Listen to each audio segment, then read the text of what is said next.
The Tigers get back on track with a series opening victory in Kansas City. You are Locked On Tigers, your daily Detroit Tigers podcast. Part of the Locked On Podcast Network, your team every day.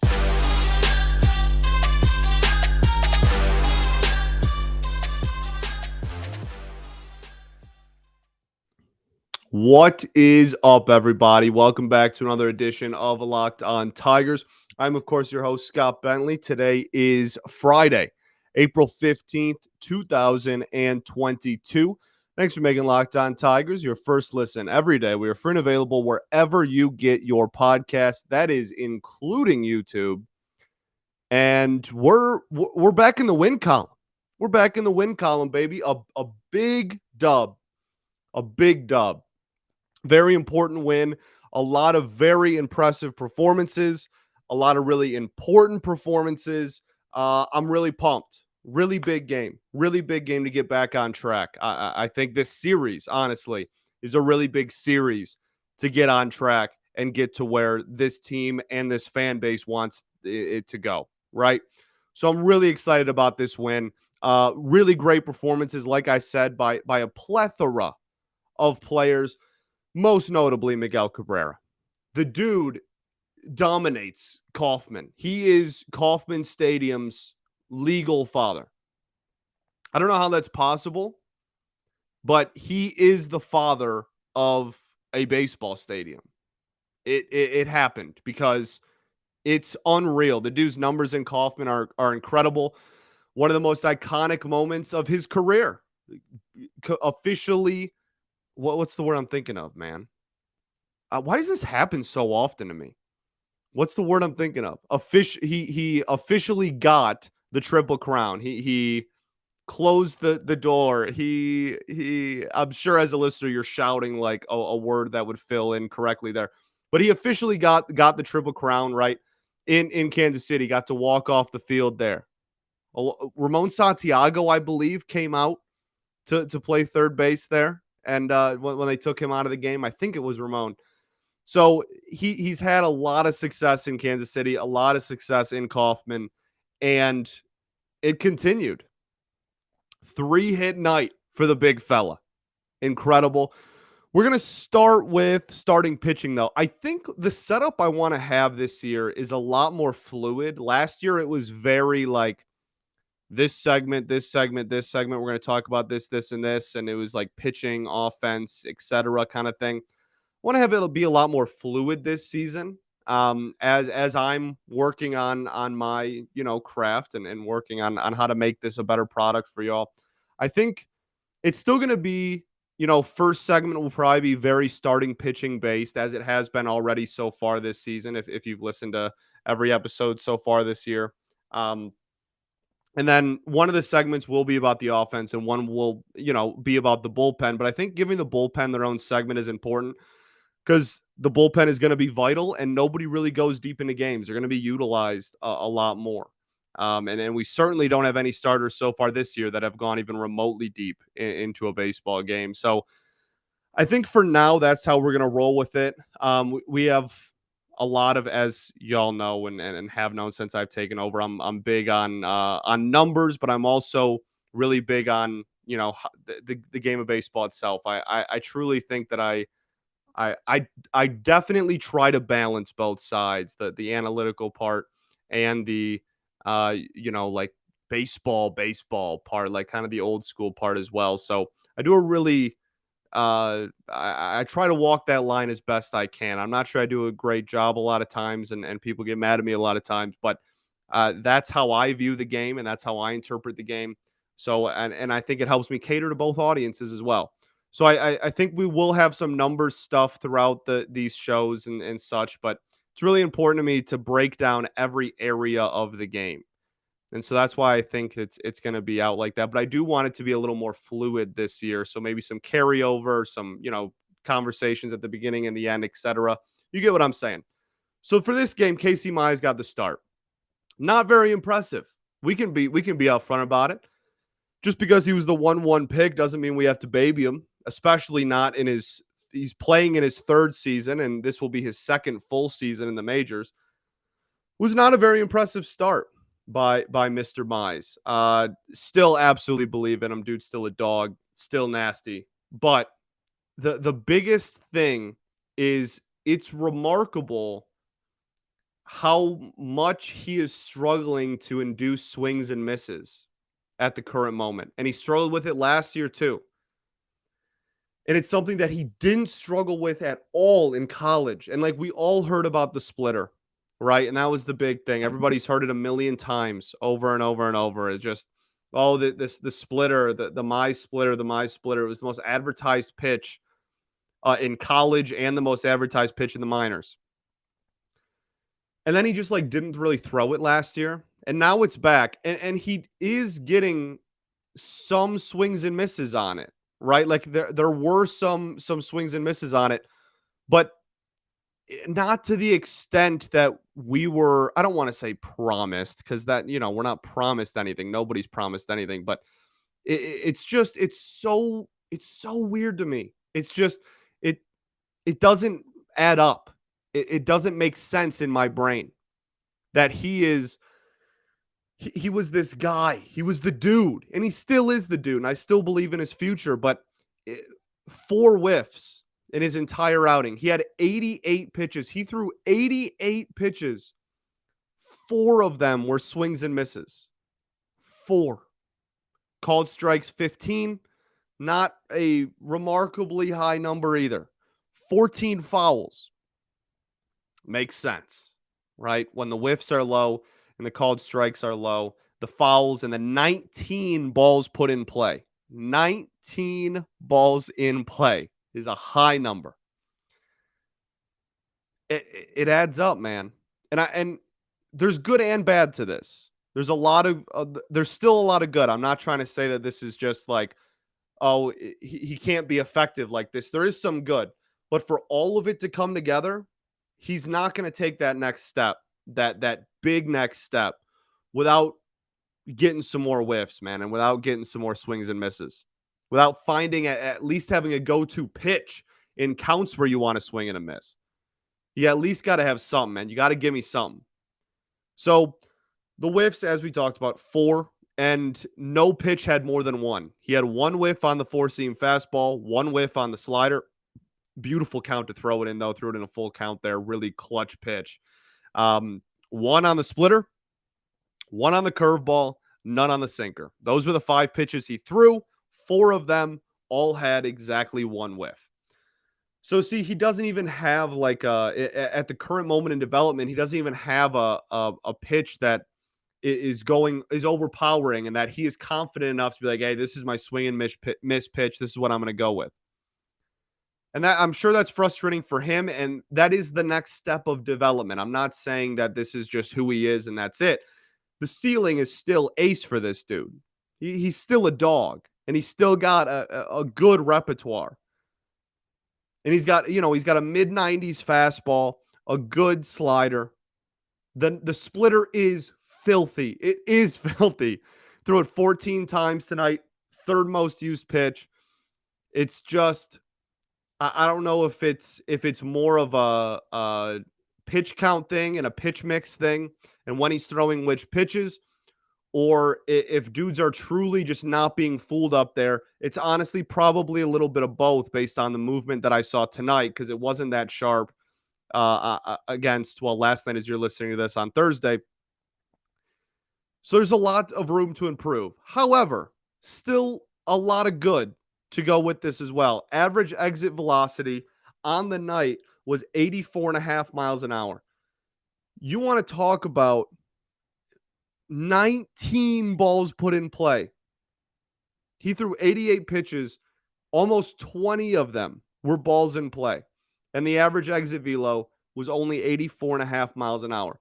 It's not a historic, oh my goodness, what a dominant performance number, but it's also good. That's a solid mark. So he was inducing a lot of soft contact. The slider especially. 8 sliders were put in play. More than any other pitch, mind you. However, the average exit velocity on his slider was 78 miles an hour. That is a phenomenal mark. That's great. So the slider was working really well as a soft ground ball or a get under it pop-up pitch. Really effective in those counts. The splitter, average exit velocity, 91, 92 miles an hour. That's high. Four-seam fastball average was 92 and a half. That's too high for a fastball as well. And then the knuckle curve, 83.4 average exit velocity. But when 8 balls are put in play for an average exit velo of 78 all on that slider, it's going to come down a little bit. So he has pitches that he can get people off balance on, out in front of, rolling over, getting under and popping up. He has pitches that can cause that and then induce soft contact. What he's missing is the pitch that gets the swing and the miss. And he's missing it in a big way. And that's why you saw the ball put in play so often last night, but also why you see the strikeout numbers are so low for a dude that went 1-1. He's working on the ability to get soft contact, and that's great. But to take the next step, you best find out how to how to get some swings and misses, my brother. You need it. You need it. You need it. We're gonna get into the rest of the game. Did I say the score yet? 4-2 victory over the Kansas City Royals. That's the team. But first, I got to tell y'all about Built Bar. You got to try the Puffs. I've been telling you guys about it for weeks. You got to try the Puffs. If you haven't, you're missing out on one of Built Bar's best tasting bars. Puffs are the first ever protein infused marshmallow. They're fluffy, they're marshmallowy. They're not just a protein bar, they're a treat. And they're covered in 100% real chocolate. They're a fan favorite. They come in crazy flavors: cinnamon, churro, coconut marshmallow, banana cream pie. They're all so good. These are going to be your new favorite, I promise you. All Built Bars are covered in 100% real chocolate, Puffs included. It's 100% real chocolate, low calorie, high protein. Replace your candy bars with these. They are better. And most Built Bars contain 130 calories, 4 grams of sugar, 4 net carbs, and only 17 grams of protein. Candy bars sit at about 240 calories, 30 grams of sugar, and dozens of net carbs. Mint brownie, coconut almond, crazy flavors. The white chocolate cookies and cream, their new one is phenomenal. They're all delicious. They come out with new flavors all the time. If they think a flavor might be good, they'll make it. It will be delicious and it will be good for you. At Built Bar, all they care about is the taste. They're all about it. They make it taste delicious first, and then they figure out how to make it healthy. And I don't know how, but they pull it off every single time. So go to built.com right now. Use promo code LOCK15 for 15% off of your order. That's promo code LOCK15 for 15% off at built.com. All right, everybody. We are back here for segment 2 at Locked On Tigers. Thanks for making Locked On Tigers your first listen every day. Check out Locked On MLB Prospects. Host Lindsey Crosby is a prospect encyclopedia, and he's going deep on the MLB stars of tomorrow. It's free and available wherever you get your podcast, including YouTube, just like us. You know the drill. Okay, so we talked about Mize. Needs the swing and miss pitch, but did induce a lot of soft contact. 2 runs to his name. Not horrible, but kept us in the game more than in the game, right? Only 2 runs against. With some of the dudes we have in the bullpen should be enough. And I guess we can get into the bullpen in segment 2 if you want. Sure, why not? You convinced me. So I was really impressed by the bullpen this game, man. As I'm sure everybody was. Not a hot take there, but a really, really good performance by a lot of dudes. So Mize goes out there. Then they go to Joe Jimenez. Joe Jimenez, look, man, if we're going to get like 2018, first half of 2018, like mid to even touching high 90s at points fastball with hard slider, Joe Jimenez back, I'm down. I'm game. Let's ride. Like I can't. It's awesome. I can't put into words how cool it is that Joe Jimenez has been looking this good so far early on this season and going back into the spring. He had a phenomenal. I think he had ended spring with a 0 ERA. I'm pretty sure he looked phenomenal. So the fact that we're getting this out of Joe again is sensational. 73.7 average exit velocity. It was 1 inning. grain of salt somewhat, but really impressive inning. Really, really impressive inning from Joe Jimenez. Threw 14 four-seam fastballs and one slider. And that slider was 78 off the bat. Nice little pitch. So I was very impressed, and I continue to be very impressed with Joe Jimenez, and he is going to be so important to this bullpen. I cannot stress enough how vital he is going to be to this pen for the first month of the season. He's going to be important and probably used in decently high leverage situations all year. But while Andrew Chafin and Kyle Funkhauser and Jose Cisnero are all hurt, we need Jimenez and Lang to step up in a big way. And you bet your bottom dollar they sure did on Thursday night. Joe Jimenez looked great. And let's hand it off then to Alex Lang. Dude is filthy. Filthy. Oh my goodness. I love watching him pitch.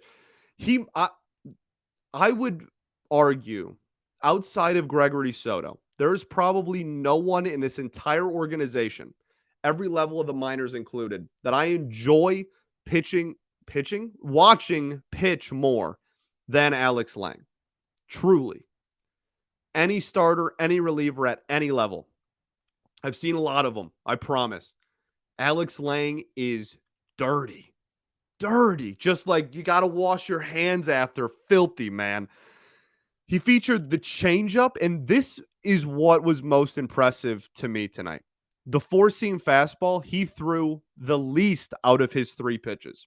Threw 13 pitches, 6 changeups, 4 sliders, 3 four-seam fastballs. His changeup is dirt. It is gross. The grossest thing you can imagine, that's Alex Lang's changeup. Filthy. Okay? Muddy, rainy day, rolling around in dirt. Gross. Right? He had 1 whiff on that in 6 pitches, 3 swings. Filthy. And that 1 whiff was a pretty big one and came on a big drop. It drops so much. It's a beautiful change of pace. He throws a 96 mile an hour fastball and can throw a 91 mile an hour changeup that fools people because it drops a boatload and is 5.5, 6 miles an hour slower than the four seam. When mixed correctly, it's pretty much unhittable. As close to unhittable as you're going to get. Okay? The slider, also phenomenal. This one thrown 4 times, caused 1 swing and a miss. Here's the crazy thing. Threw it 4 times, 4 strikes. You want to talk about efficient and nasty? You want to talk about nasty? He threw a slider 4 times. 1 time, it was a swing and a miss strike. The other 3, there's 4 fingers. The other 3 were all called strikes. Dirty. I'm going to use that oh man. I'm so pumped for him, man. I'm so pumped that he's finally here and going to be a staple in this bullpen because the dude is filthy. Command, I thought he recovered really well because at the beginning, like the second or third pitch out of the pen, I was like, oh, this might be a little shaky again. He just spiked one in the dirt. Recovered beautifully. Hell of an inning from Alex Lang. Continues to be one of the most effective so far this season, one of the most effective relievers in the pen. We're not going to get ahead of ourselves because he does have some command stuff to work out. But so far this year, man, I'm just so pumped that he's here. I'm so pumped for Alex Lang, man. Oh, Michael Fulmer then comes out after him. Really efficient inning. Really efficient. Not even too much else to say. Threw 9 pitches. As efficient as it gets. Only 1 called strike. Only 2 whiffs. But the average exit velocity was 77.3. And the ball was only put in play twice. So really, really effective. Just crazy good inning from Michael Fulmer. That one fly ball that he had to, perfectly located. That four-seam fastball. All around, dude's a dog. I'm really excited and really glad that he is finding his spot in this bullpen. He's the eighth inning guy. Well, not eighth inning guy because we don't really mess around like that anymore. We're in this new age of analytics. I should say second highest leverage, which a lot of times is going to be the eighth inning, like it was on Thursday, but it won't always necessarily be the eighth inning. Second in command. He's Soto's right hand man for sure. And then we get to Greg. Look, I know everybody loves to do the thing on Twitter where he walks one dude and everybody goes, "Oh my goodness, here we go again. Please, Greg, no." Calm down a little bit, okay? Dude is filthy. Rewatch the Whit Merrifield at bat and tell me that that just doesn't get you amped. Moving 97 on the outside, swing and a miss. Slider right on the outside corner, swing and a miss. He's so talented. He has all the raw ability to be incredible. Just got to work on the command a little bit. The biggest thing for that inning, honestly, was just how elite our coaching staff is. That was the perfect mound visit. It was perfect. He got one out, walked a dude, walked the 8-hitter. Feder goes, okay, now the winning run's at the plate. Let me go out there, reestablish his confidence, tell him what, our strategy for 9-1. Let's go win a ball game. And that's what he did. Pretty light work, too, to be honest with you. Besides the walk, it was a really solid inning. Really solid inning. Effective. I love Greg. Everybody knows that I'm a little bit biased because I just love the dude to death. And I think that he has unbelievable potential to be one of the better relievers in all of baseball. Does have some command stuff to still work on. Proved that on Thursday night, but also showed you that when he is on, he is one of the most unhittable dudes in this league. And that is objective. Filthy. 3 whiffs.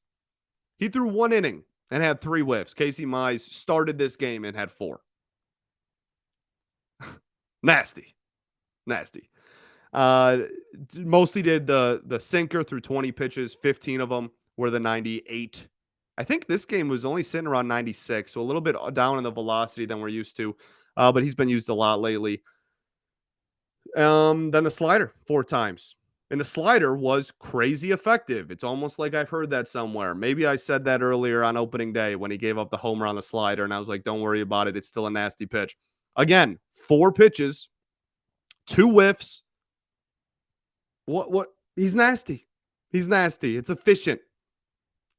2 swings, 2 whiffs. Every time somebody swung at the slider, they swung and missed. It's a tiny sample size. I get it. I'm not trying to make a big deal out of a tiny inning, but I'm just trying to reiterate some confidence within this fan base because it seems like people have just forgotten that every time that Gregory Soto is unbelievably talented. And yes, he has some command stuff, but we don't need to do the, oh my goodness, here go like heart attack season. Here goes the here comes Greg. Oh, you know what I mean? Like we need to calm down with the theatrics. Gregory Soto is still that dude. All right, let's get into the offense. But first, I got to tell you all about betonline.net. BetOnline.net is your number one source for all your betting stats and sports info. Find all the latest sports developments, league reviews, and nudes, including this year's basketball playoffs and the start of the Major League Baseball season. BetOnline is your continued source for all your sporting wagering information, from live betting to playoffs to esports and more. Head to the website today or use your mobile device to learn more about the trends and action. BetOnline, where the game starts.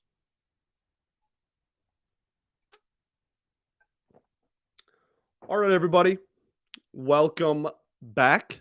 Segment 3 here at Locked On Tigers. Let's go over the offense because there were some performances. We already talked about Miggy, right? Phenomenal performance. 3 hits. He owns Kauffman. He is the legal father of Kauffman Stadium. It's possible. I've seen it with my own eyes. You can be the father of a building. He's nuts, man. He loves it there. Austin Meadows is really the other big story. Well, I'm going to give somebody some credit here, actually. But first, we are going to talk about Austin Meadows. What a deal. And yes, you're going to have to live with the fact that the defense is not going to be great. And I think after Miguel, this is super far-sighted and super down in the wow post game. I'm recording this during the post game presser. Miguel Cabrera. I try to go out there and play my best baseball. I know it's a lot of pressure and there's a lot of eyes on me, but at the same time, I'm in a good place. Dude just rakes at Kaufman. What are you gonna say? Um, so he's gonna be a weak defender. Austin Meadows is, and this, like I said, this is super far sighted and down the road. But I think when Miggy retires, Austin Meadows is probably more of a DH than a corner outfielder in the long-term plans of the team. That's not a problem. I mean, the dude's hitting almost 500 on the year, so like, we'll take it, right? He's going to be a really effective DH when he is put into that role when the time comes. But I'm not sure I see him as a long-term like, hey, this dude's going to be our left fielder forever. I think it might just be like, hey, this dude can hit. Let's find him a way for him to be in the lineup every night. And right now, the easiest way to get him into the lineup every night is to put him in left field. That makes sense. Hope it makes sense. But he's a dog. Dude's unreal at the plate, especially against righties. Just a killer. So he continues to stay hot. I am going to give credit to Victor Reyes. He has looked very good this season. He has. He credit where credit is due. Victor Reyes has looked very good to start off this year. Um, his stance is a little different. I like the change, more compact, more straight to the ball. Beautiful. I'm all about it. I think I still stand by the fact that your long-term plan should not be to have Victor Reyes playing every single day. But I think he is slowly but surely making a case that he is the fourth outfielder of the future. Does that make sense? Like, hey, I am the dude that whenever any of your outfielders need a day off or any of your outfielders get hurt, you're going to go to me and you're going to get some good at bats and you're going to get a reliable player. I think he's making that case to go from okay, you're a depth piece, you're our fourth outfielder for now, but we're never going to give you a contract extension or anything. We'll just find a replacement for you when the time comes. To go from that to like, we're early. We're early in the season. I'm not going to get ahead of myself. I still have the same thoughts and opinions on Victor Reyes. But I think the swing is beautiful. I really do think that the new swing is in the new stance is it looks damn good, man. And I'm pumped. I'm pumped. Having that and when everybody's at full health, having that in the bottom of your lineup if somebody needs a day off, there are worse players to have in that. So I just wanted to give my flowers to Victor Reyes. Give him his flowers because he deserves it. He absolutely deserves it. Jamer Candelario had a nice few at bats this game. Akil Baddoo we'll talk about. He just looks he looks rough. He had a walk in this game, which I love. Everybody knows that I'm going to love that. I do. But he does. It just seems to be the breaking ball's low and away, and the fastball at the letters are like he can't hit it with like a what am I trying to think of? Like an oar, like a paddle, right? I mean, seriously, especially if you're a lefty, it looks like it's pretty much over before the at bat even starts. You just throw three sliders low and away, and bada bing, bingo, bango. There you go. It's over. If you're a righty, the method seems to be still soft pitches low and away. He will eventually work the count to, 1-2, 2-2, but you're going to get two strikes on him eventually. And then he pretty much just can't hit heat at the letters. He can't catch up to it right now. He showed ability to last year at times. So it might just be a timing thing. I would still be giving him at bats. This is far from me saying like, oh, like we should bench him or whatever. We're too early in the season for anybody to hear that. Anybody. That being said, some adjustments pretty clearly need to be made. Tucker Barnhart, phenomenal behind the plate. That's my catcher. Eric Haas got a knock in this game. He still looks so good at the plate, man. Just looks so good this year. And then Hitting Harold getting started short. The Javi thing will end on that. The Javi thing is not concerning to me. Sore thumb. I mean, it happens. The weird part to me is that he was in the lineup and then got late scratched both days in a row. Like I would expect the first day and then just like outright not play the second day, but to do like to get scratched after the initial lineup had come out 2 days in a row is like super weird. So I think everything's fine. I'm not worried. Oh, that's what we'll actually end on. So okay, Javi Baez, we said everything we want to say. Robbie Grossman, I'm like 65% sure he's going to the IL. 65. It's not super high, but I think it's over 50%. I'm reasonably sure he's going to the IL. Because Daz Cameron is with the team. He's not on the roster, but he's straight up like traveling with the team. At least he was in Detroit. I guess maybe the Kansas City, whatever. The point is they have Daz Cameron on speed dial.